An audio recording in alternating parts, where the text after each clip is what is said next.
This time on how to build and maintain a strong Google Business profile. Before I begin, I want to give a few seconds, maybe around the obligatory minute that like we do every week before everybody gets their notifications and stuff. It's June 8th, 2 p.m. and we're going live on Global Productions YouTube page, Facebook, NC WebDev page, and here on LinkedIn. And it's a LinkedIn focused webinar next week, and I'm going to say that at the end also is going to be, I'm going to do a special LinkedIn event. I decided, just a LinkedIn crash course. Anyway, the minute is almost up and we're going to be ready to begin. And let me tell you, I started really focusing on Google Business Profile a couple of months ago, and I thought I knew everything, and it always evolves, always changes. And even while doing this, I got surprised a lot. Anyway, so here we go. How to build and maintain a strong Google Business Profile. Welcome to our webinar, and let's get going. Boom. Registering a business. That's step number one. You got to register the business. So, registration. You need a Gmail account. What that means is, if you have an Android, you have an account, that's automatic. If you have an iPhone, sorry iPhone users, you will need a Gmail account, because that's an account to all the services across, which is YouTube, which is,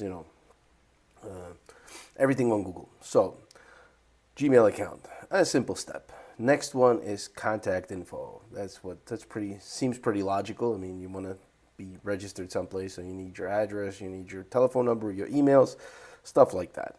Then it's about. About is basically an attractive, what would you call it? A mission statement, what you're about, what your business is about, what your company offers. It's like a hook. You just gotta kind of like get people in there, interested in your services, and that's the intro. It's got to be good. It's kind of like when you do LinkedIn profile and everything else. And then there's the physical address. Physical address is important because if you're not verified, you need the business address to get verified.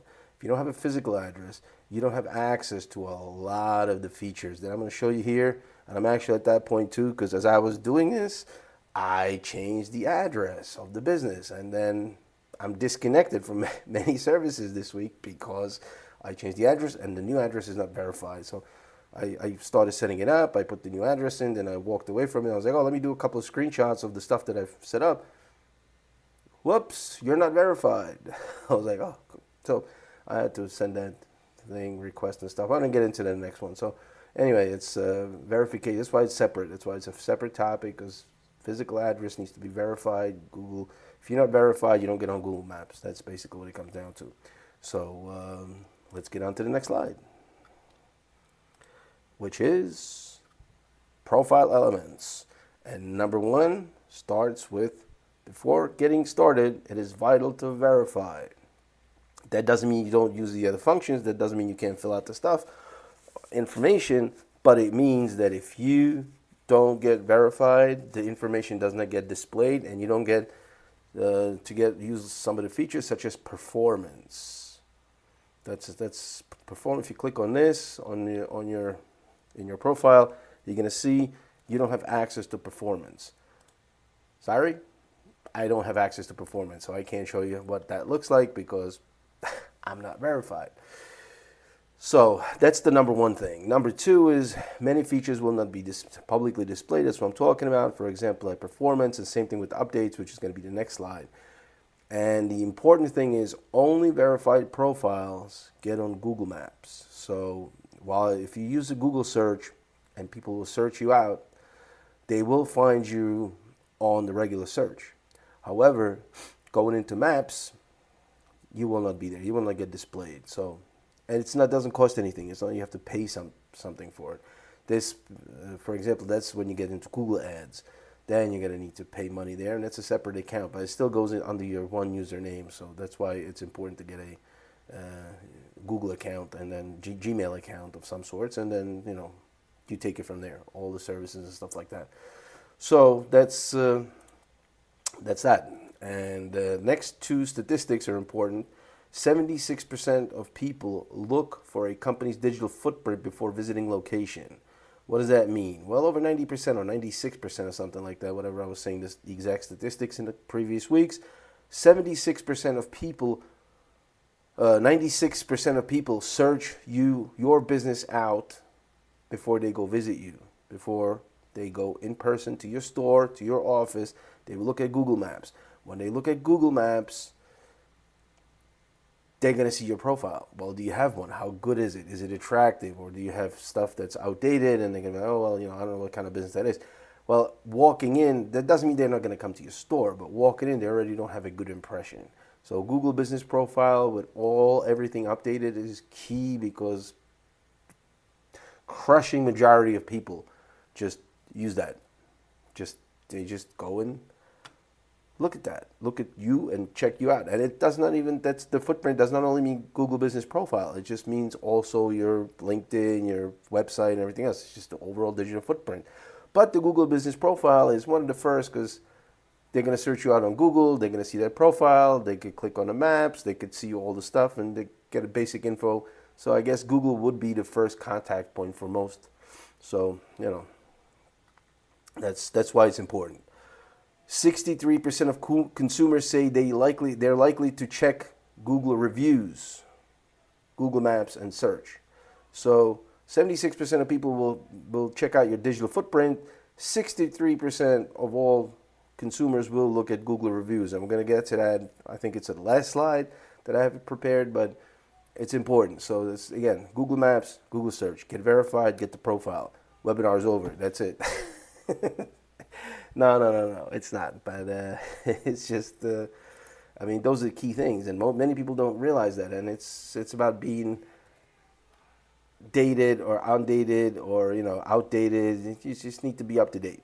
So again, you build it, you develop it, you see all those little things you got to fill out here.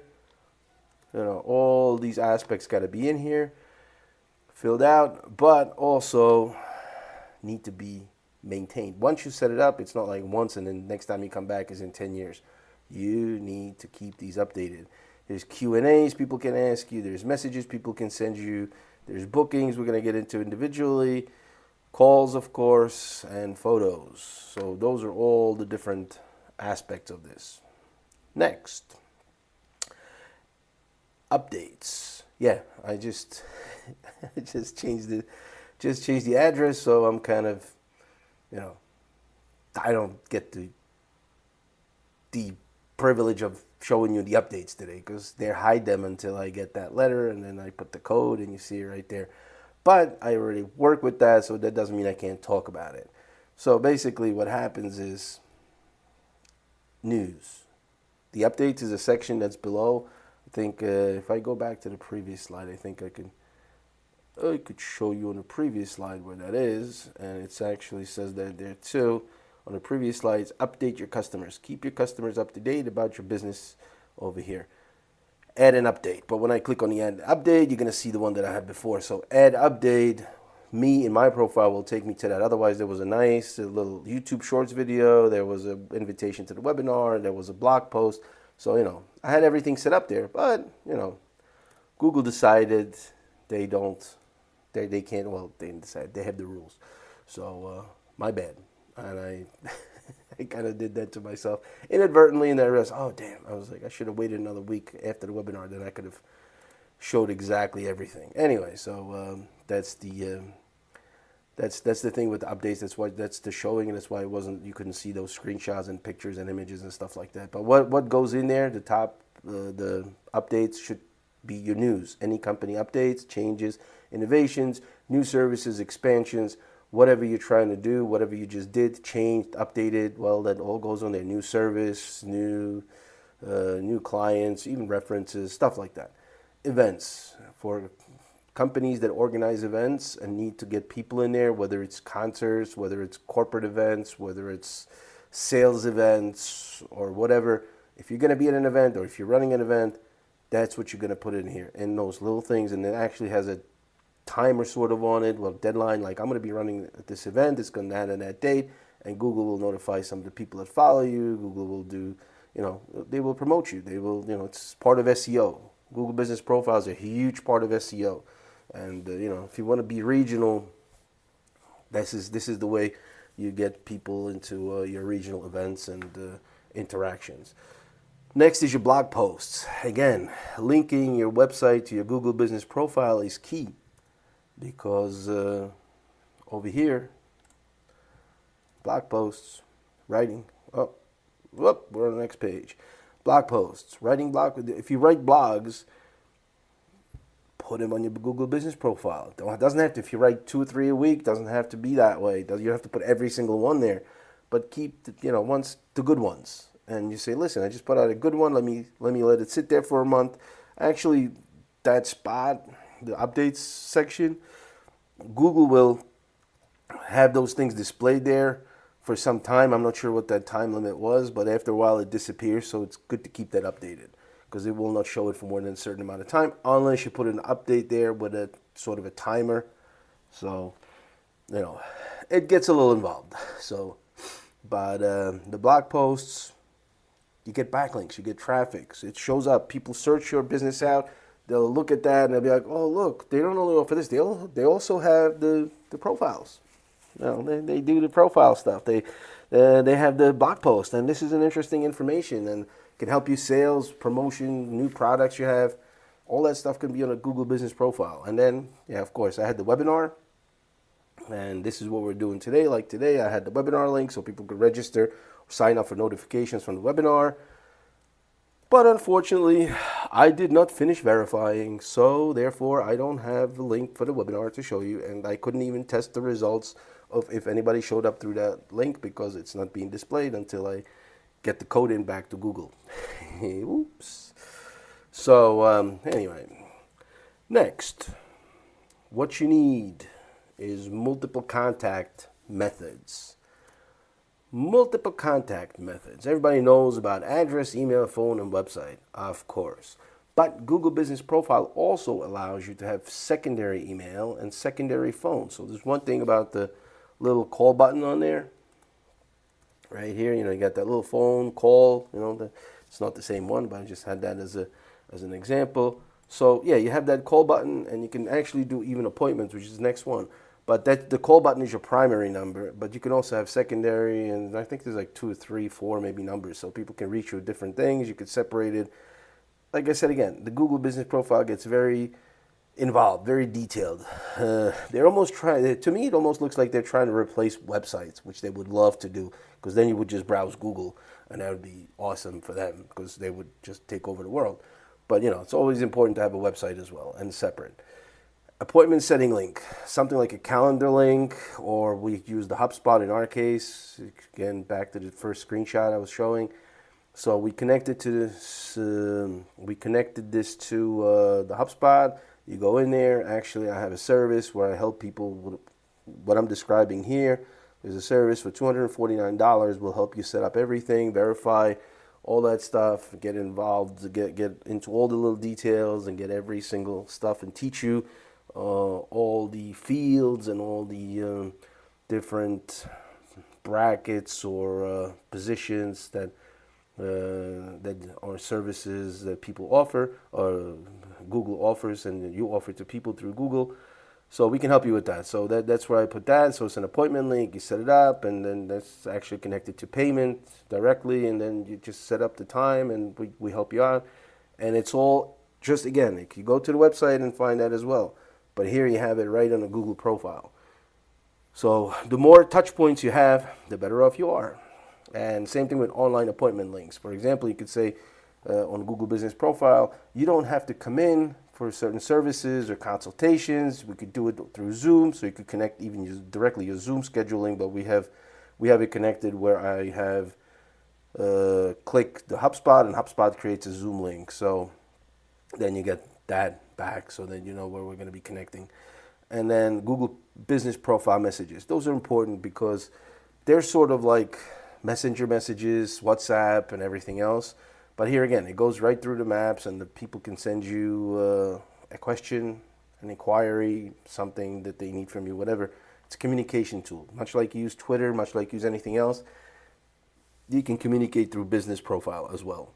Again, everybody does everything. Google tries to take over for everything and everybody, and so.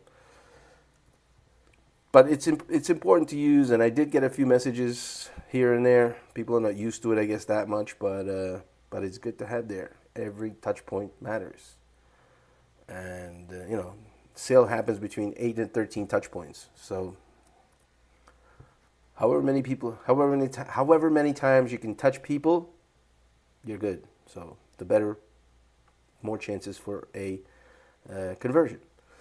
So Google reviews, a vital thing. A Google reviews is the ultimate on Google business page.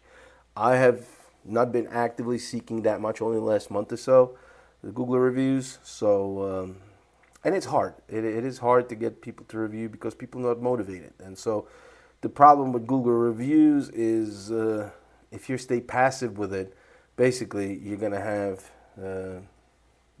have generally negative reviews because out of experience and out of the many review sites and styles and methods and whatever platforms I've seen, people are like, if you do something, if something goes wrong, not even intentionally on your end, but if something happens, you get negative review just like that. And just like that, it's about 1-to-1. You get about 100% of negative reviews. The smallest thing goes wrong, boom, you get a 4-star. If you do everything perfect, you don't get a 5-star review. You will only get statistically, it works out to about 1 out of 6. So you get one. You do the statistics. I mean, you do the exact math. I don't want to work out the percentages, but in order for you to keep anything about close to 5-star reviews, you need a lot of for each negative, one negative. If you just let it sit to counter or to balance out the one negative review, which would look really bad, especially in the beginning if you don't have like hundreds and hundreds of reviews. Then you get one review, and then in order for you to get one positive would take you 6 people. Now, if you multiply that by the amount of people that, like, if you do, let's say you have 10 negative reviews, all right? And then so in order for you to get 10 positive 5 stars, if you get like a 0 or like, let's say 1 star, 5 1-star reviews, then you get 10 1-star reviews, and then you get 10 positive reviews, 5-star reviews. So 10 and 10 will give you basically 2.5-star review overall, if I'm not mistaken, because it's 5 and 25, so it's 30.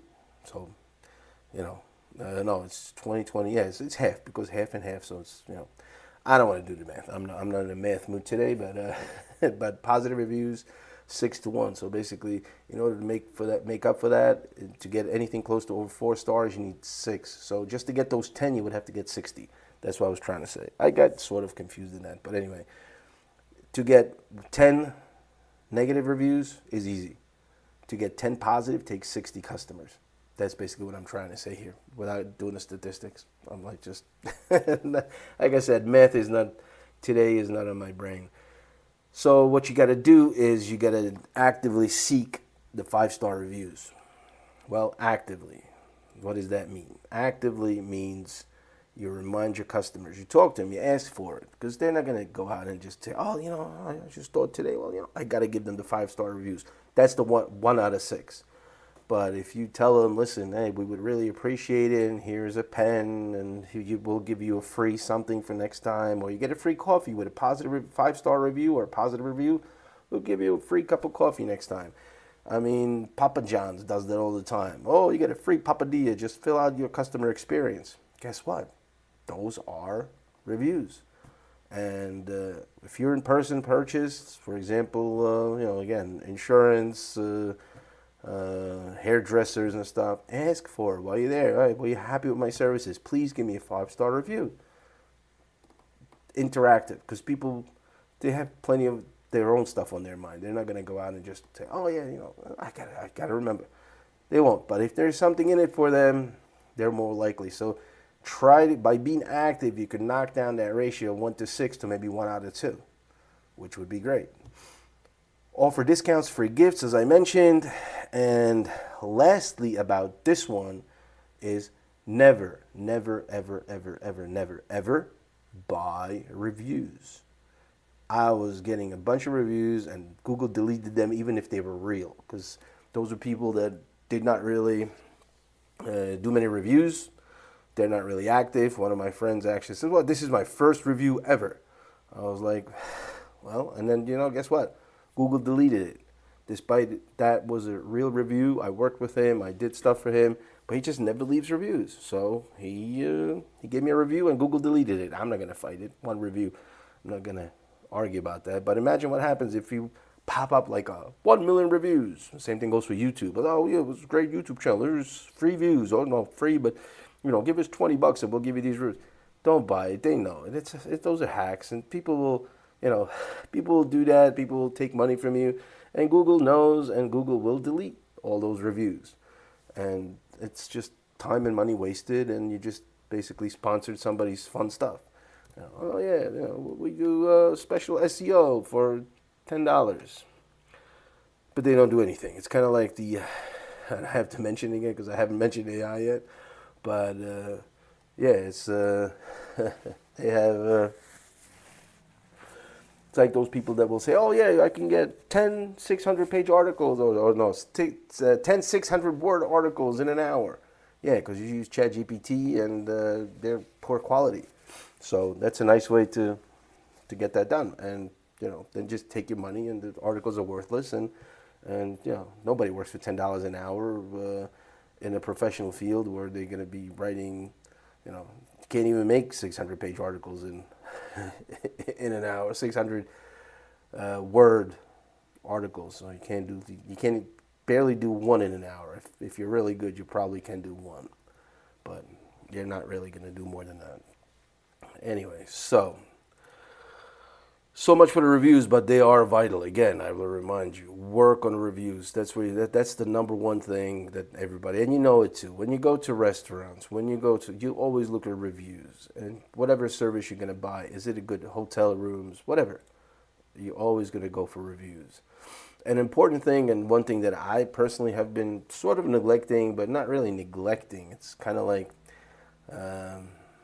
it's hard because everything is online, so I could just save screenshots, but I'm not sure if I want to put other work that I do in graphic design, I do for other people, or web design, if I really want to do it. I will probably put up some screenshots of some websites, but that's not really what this is for. Images is of your business, of you, your work, your meeting with customers, maybe at an event you were at, stuff like that. But I'm, working online, being at the computer, I'm kind of not doing that great on the image part, but I have to get better. And yeah, so I have to work on that. The one thing you don't want to do is you don't want to be putting pictures, again, of here. Mr. Sam, you have some, oh no, sorry, not here yet. Here, Mr. Sam, the little kitty cat is, it's nice, but it's a cute cat.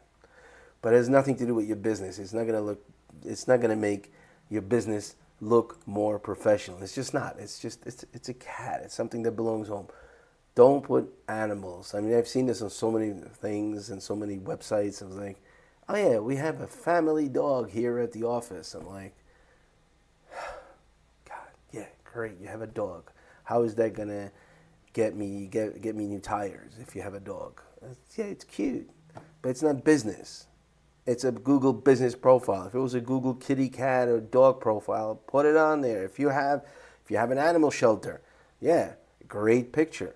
But if you have a digital marketing office, or if you're providing legal services or car repair shop or whatever, don't put your animals on there. It looks horrible. Don't put them on your website, and don't put them on your Google business profile either. So, the next two that you want to see is, you want to see a face of somebody who you're working with. This is not me, but it's also not on my Google business profile. And I am not the only one in the company, so maybe we'll do some headshots, and then we'll then it will make more sense. But I just don't want to. My face is enough to be here on YouTube and LinkedIn and webinars, but I'm just, it's not just me that people deal with. So, you want to put some personnel in there maybe, and then you want to put your office. An example, I was actually sitting in that. This is a particular office I was once sitting at too, and although this is a stock image, but I do know this is from the One Tower, or this is maybe actually Uptown, because I see how the One Tower is there. So I was on the other side. I was over here is the Empire State Building, and over here is the One Tower or Freedom Tower, and basically the Twin Towers, the successor of that. But anyway, yeah, this is, if you have an office view, great, put it on there, because that's what people want to see, where you are, what you do, and stuff like that. This is just for show, of course, but this is just to give you an idea what you want to put on there. Put your storefront, like on the Globe-Mer, I did put street maps so that people know the image from the street map. So like, yeah, this is the building where our office is. And then now we're changing, so I'm going to have to do something like that again, and then maybe some other things, but maybe from some events I meet with people, I'm going to start putting on there, because eye-catching images are really, really important. I mean, images, pictures worth 1,000 words, video is worth 10 million words or something like that. So those are the types of things you want to put on a Google Business Profile, keep them updated. Like, for example, you run an in-person event. Well, the in-person event, you definitely want to have some pictures there, because we were here, did this, we ran a concert, we ran a webinar, seminar, we did a training session. This is us working with our clients. Perfect. Those are the things you need to have on there. And you also put other people in there. You want to ask for their permission. Say, listen, I want to put this picture, but we visited our office. We helped you. We worked with you on this project. So yeah, please, let us take a picture and let me put it in there. And might want to get completely legal. You should get their consent in writing and stuff. But eye-catching images, something that's descriptive to your business or your service or how you help people or community, whatever you do. So that's important. Anyway, so I think this is it. And I did see that on the thing. And so thank you for attending today. And I'll see you next Thursday. These are our contact information. This is the new address. And I still didn't change the new telephone number. I have to do that for next week. So see you next week at the LinkedIn Crash Course. Thank you very much, and have a great